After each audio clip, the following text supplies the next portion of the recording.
నమస్తే. Welcome to Telugu popular TV. నేను సౌజన్య.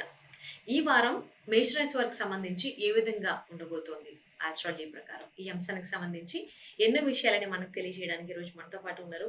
PA Raman గారి మిసెస్ డాక్టర్ పిపి రామన్ గారు ఈరోజు మనతో పాటు ఉన్నారు. ఆస్ట్రాలజిస్ట్. మరి ఆస్ట్రాలజీ ప్రకారం మేషరాశి వారికి ఎలాంటి శుభ ఫలితాలు రాబోతున్నాయి? ఎలాంటి జాగ్రత్తలు తీసుకోవాలి? వారిని అడిగి తెలుసుకుందాం. నమస్తే. నమస్తే అమ్మా. మరి ఈ వారం మేషరాశి వారికి ఏ విధంగా ఉంటుంది? శుభ ఫలితాలా? లేకపోతే అసలు మిశ్రమ ఫలితాలా? అసలు ఎలా ఉండబోతోంది? మేషరాశి వాళ్ళకి ఇప్పుడు గ్రహ సంచారం చాలా బాగుంది. ఏలినాడ్స్‌ని ఉన్నప్పటికి కూడా వాళ్ళకి అన్ని విధాలు కూడా గ్రహాలు సపోర్ట్ చేస్తున్నాయి. అందులో ఏంటంటే మేషరాశి వాళ్ళకి అశ్విని, భరణి, కృత్తిక నక్షత్రాలు మేషరాశి వాళ్ళు అవుతారు. ఒక్కొక్క నక్షత్రానికి ఒక్కొక్క అధిపతి ఉంటాడు. ఏ అధిపతి ఉన్నా కూడా 3 నక్షత్రాల వాళ్ళకి ఏలినాడ్స్ అని. హ్మ్. ఏలినాడ్స్ అని 7½ ఇయర్స్ రన్నింగ్ అవుతుంది. అందులో ఫస్ట్ 2½ ఇయర్స్ కొంచెం సఫర్ ఇస్తాడు. మళ్ళీ 2½ అలా కంటిన్యూగా ఉంటుంది. కానీ కంటిన్యూగా 7 ఇయర్స్ ఇబ్బంది పెట్టడు ఓకే. మేషరాశి వాళ్ళకి. కానీ మేషరాశి వాళ్ళకి ఆల్మోస్ట్ ఏలినాడ్స్ నడుస్తున్నప్పటికి కూడా చాలా మటుకు బాగుందనే చెప్పాలి. కానీ కొంతమందికి ఎలా ఉందంటే కొన్ని నక్షత్రాలను బట్టి వాళ్ళకి గ్రహ సంచారం బాలేదు. ఓకే. కొన్ని మిశ్రమ ఫలితంగా ఉన్నాయి. దాంతో జాబ్స్ రాక, వివాహాలు కాక, ఏదైనా బిజినెస్ చేస్తే డెవలప్‌మెంట్ లేక, ఫైనాన్షియల్‌గా కూడా అన్ని ఇబ్బందులు పడుతున్నారు. హెల్త్ విషయంలో కూడా చాలా ప్రాబ్లమ్స్ వస్తున్నాయి. ఇవన్నిటికి ప్రభావం అంటే ఏలినాటి శని. ఇప్పుడు ఏలినాటి శని వచ్చింది కదా అని ఇంక దాన్నే అనుకుంటూ కూర్చోకుండా, ప్రతి నక్షత్రం వాళ్ళు కూడా కొంచెం గ్రహించుకోవాలి. మనం ఇప్పుడు ఏం పేరు నడుస్తుంది? హ్మ్. వర్తమానం ఏంటి? ఈ నక్షత్రం వాళ్ళకి నడుస్తుందని తెలుసుకొని, గ్రహాలు ఎలా ఉన్నాయి? గ్రహ సంచారాన్ని బట్టి మనం ముందుకెళ్ళాలి. హ్మ్. దాన్ని బట్టి గనుక మనం వెళ్ళుండుంటే మేషరాశి వాళ్ళకి భయం అంటూ ఉండదు. ఈ మేషరాశి వాళ్ళకి ఎప్పుడు కూడా ఆర్థికంగా ఇబ్బందుంటుంది. హ్మ్. అప్పుడప్పుడు కొన్ని చిన్న విషయాల్లో అనుకున్న కానులు కావట్లేదేంటి? చేదాకా వచ్చి వెళ్ళిపోతున్నాయి ఏంటని సమస్య కూడా అధికంగా ఉంటుంది. ఓకే. దీనికి కారణం ఏంటి? ఈ రాశికి దోషం ఉంది. గ్రహ దోషం కూడా ఉంది. దాంతో చికాకులు అధికంగా ఉన్నాయి. అందులో ఇప్పుడు ప్రెజెంట్ గురువు మారాడు. ఇంకా హుహు. చికాకు ఎక్కువగా ఉంది.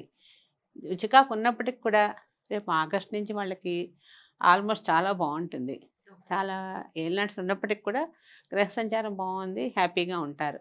కానీ మేషరాశి వాళ్ళు కష్టపడతారు. చాలా కష్టపడితే గాని వాళ్ళకి ఫలితం ఉండదు. హ్మ్. ఎందుకంటే ఏ పని చేయాలన్నా సరే వాళ్ళు దేనికైనా ముందుకు 10 మంది సొసైటీలో మంచి పేరు తెచ్చుకుంటారు. 10 మందితో బావుంటారు. ఇంట్లో భార్యాభర్తలు అన్యోన్యంగా ఉంటారు. చదువుల్లో కూడా అకౌంట్స్ రంగాల్లో బాగా వస్తారు. మంచి చదువులొస్తాయి. చాలా హ్యాపీగా ఉంటారు. అన్నీ ఉన్నప్పటికి కూడా వీళ్ళకి ఎక్కడో అక్కడ ఇబ్బంది ఎదురవుతుంది. ఇబ్బంది అంటే ఫైనాన్షియల్ ఇబ్బంది ఎక్కువగా ఉంటుంది. హుహు. ఏదైనా ప్రాపర్టీస్ అమ్మాలన్నా అమ్మలేరు, కొనలేరు. ఇవన్నీ సమస్యలొస్తూ ఉంటాయి. అది కూడా కాకుండా ఈ రాశి వాళ్ళకేంటంటే ఒక్కొక్క నక్షత్రానికి ఒక్కొక్క అధిపతి. ఇప్పుడు హ్మ్. భరణి నక్షత్రం ఉంది. దానికి శుక్రుడు అధిపతి. అంటే శుక్రుడెవరు? కళత్ర కారకుడు. హ్మ్. భర్త స్థానం, భార్య స్థానం ఆయన. ఈ భరణి నక్షత్రం వాళ్ళకి తెలివితేటలు ఎక్కువుంటాయి. హ్మ్. యాక్టివ్‌గా ఉంటారు. ప్రతి విషయంలో కూడా, ప్రతి రంగంలో కూడా బాగా రాణిస్తారు. ముందు కల్చరల్ యాక్టివిటీస్‌లో చాలా బావుంటారు. ముందు సంగీతం గాని, సాహిత్యం గాని, ఇంకా ఏమైనా సరే మంచి మంచి ఆర్ట్స్ గాని, ఇవన్నీ కూడా భరణి నక్షత్రం వాళ్ళు చాలా పద్ధతిగా ఉంటారు. ముందు ఓకే. డిసిప్లైను, మెయింటెనెన్సు, ముందు అన్నిటికంటే కూడా వాళ్ళు నీట్‌నెస్. హ్మ్. మాట కూడా అయితే ఎక్కువ మాట్లాడతారు. ఎవరితోనో మొదలెట్టారంటే ఆపరనమాట. హ్మ్. అట్లా మాట్లాడుతుంటారు. కానీ చాలా హ్యాపీగా ఉంటారు వాళ్ళు. అంత మటుకు భరణి నక్షత్రం వాళ్ళు హ్యాపీగా ఉన్నట్టు. కానీ ఏలినాటి శని ప్రభావం కొంచెం వాళ్ళకుంటుంది. అలాగే ఇప్పుడు అశ్విని నక్షత్రం వాళ్ళుంటారు. ఇప్పుడు అశ్విని ఫస్ట్ నక్షత్రం, తర్వాత భరణి నక్షత్రం. అశ్విని నక్షత్రం కేతువు అధిపతి. కేతువు అధిపతి అవ్వటం వల్ల ఏమవుతుందంటే వాళ్ళకి చాలా కామ్ గోయింగ్. కొంచెం చిన్న చిన్న ఇబ్బందులొస్తూ ఉంటాయి. సంతాన విషయంలో కూడా కొంతమందికి పిల్లలు ప్రీమెచ్యూర్ బేబీస్ పుడతారు. హుహు. పిల్లలు కూడా అంత ఫాస్ట్‌గా పుట్టి దానితోటి ఏంటంటే డెవలప్‌మెంట్ ఉంటది. ఓకే. కొన్ని విషయాల్లో ఇబ్బంది పడుతూనే ఉంటారు. భార్యాభర్తలు కూడా ప్రతి చిన్న విషయం చికాకు పడుతుంటారు. డెవలప్‌మెంట్ ఉన్నప్పటికి కూడా ఏదో ఒక మానసిక ఆందోళన ఉంటూనే ఉంటుంది. దానికి కారణం ఏంటి? కేతు నక్షత్రం. ఈ హుహు. కేతు అనేవాడెవరు? పాము. ఇప్పుడు మనకేంటి కేతు గ్రస్త గ్రహణం అని వస్తుంది. అప్పుడేమనుకుంటున్నాం ఇవాళ కేతుగ్రస్తం కాబట్టి ఈ దానం చేయండి, ఇవి చేయండి అంటే దోషం. ఆ దోషాన్ని రెమెడీ చేసుకోండి అంటాం. కానీ అశ్విని నక్షత్రం దేవతా నక్షత్రం. హ్మ్. చాలా మంచి నక్షత్రం. ఓకే. దేవతలు ఎప్పుడు సాయంత్రం సాయంకాలం పూట 5:30, 6కి ఆకాశంలో దేవతలు వెళ్తూ ఉంటారు. వాళ్ళు దీవిస్తారు. ఇటం తలకాయ దూకోకండి, చెవ్వకండి అని పెద్దలు చెప్తుండేవారు మనకెప్పుడు. అవును. అశ్విని దేవతలు సూర్యాస్తమయంలో. అశ్విని దేవతలు తిరుగుతూ ఉంటారని. హ్మ్. కానీ మంచి నక్షత్రం. కానీ సమస్యలనేది జనరల్‌గా వస్తాయి వాళ్ళకి.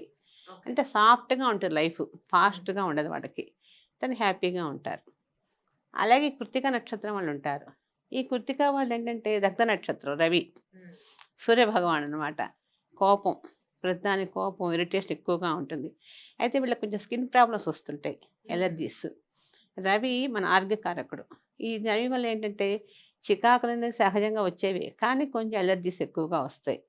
మళ్ళీ చదువుల్లో బాగా రాణిస్తారు. మంచిగా డెవలప్ అవుతారు. తొందరగా ఎవరితో మూవ్ అవ్వరు. ఇండిపెండెంట్‌గా ఉండటం. ఏదైనా సరే తను ఆలోచించే చేయాలే గాని ఒకరిని అడగరు, పెట్టరు. వాళ్ళంతట వాళ్ళే ప్రొసీడ్ అవుతూ ఉంటారు.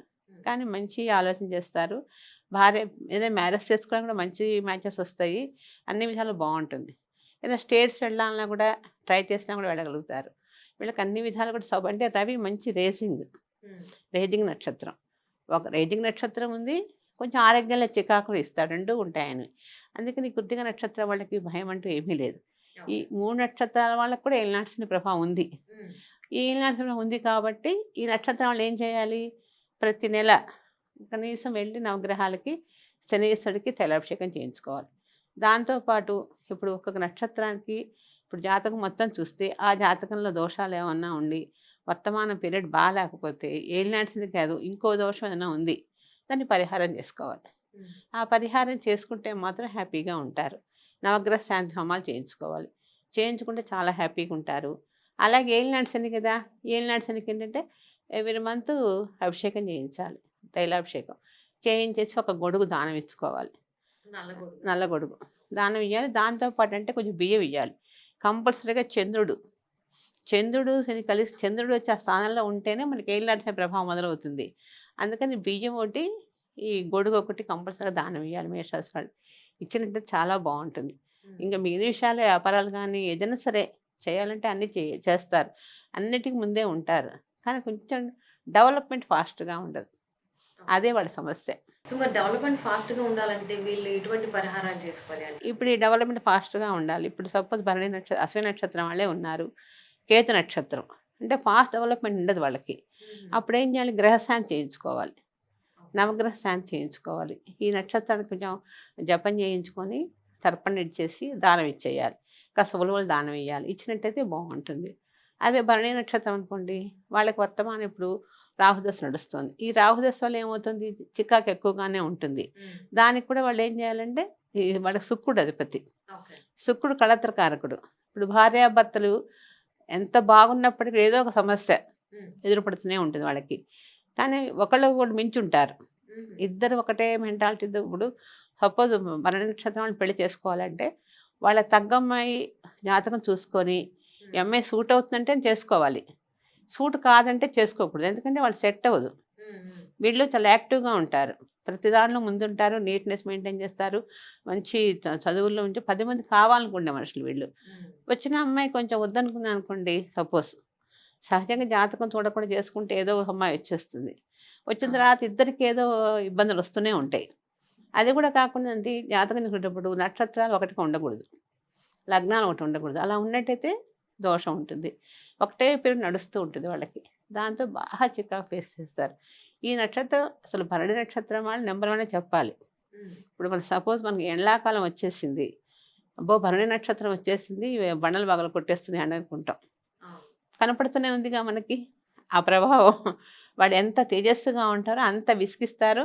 అంత ఆలోచన ఉంటుంది. 10 మంది రాబట్టుకుంటారు. హ్మ్. మనం ఏదైనా చెప్పాలన్నా బాగా చెప్తారు. 10 మంది సహాయం కూడా చేస్తారు. ఆ విషయంలో ఓకే. చాలా నంబర్ వన్ చెప్పాలి. ఈ కృత్తిక నక్షత్రం వాళ్ళు చాలా కామ్‌గా ఉంటారు. హ్మ్. తొందరగా మూవ్ అవ్వరు ఎవరితో. అలా కామ్‌గా ఉంటాం. రవి నక్షత్రం గదా! రవికేం జేయాలి? ఆదిత్య పారాయణ చేసుకోవటం. అంటే సూర్యభగవానుడికి. హ్మ్. కనీసం రోజుకోసారి స్వామివారికి దండం పెట్టుకోవడం. ప్రత్యక్ష దైవం ఆయనే గదా మనకి. అవును. ఆయనకోసారి నమస్కారం చేసుకోవటం. అప్పుడప్పుడు గోధుమలు దానం ఇయ్యటం. అట్లా చేస్తుంటే దోషాలను తొలగిపోతాయి. ఇట్లా ఈ 3 నక్షత్రం వాళ్ళు గనుక చేసుకున్నట్టయితే మేషరాశి వాళ్ళకి సమస్యలంటూ ఏమి ఉండవు. హ్యాపీగా ఉంటారు.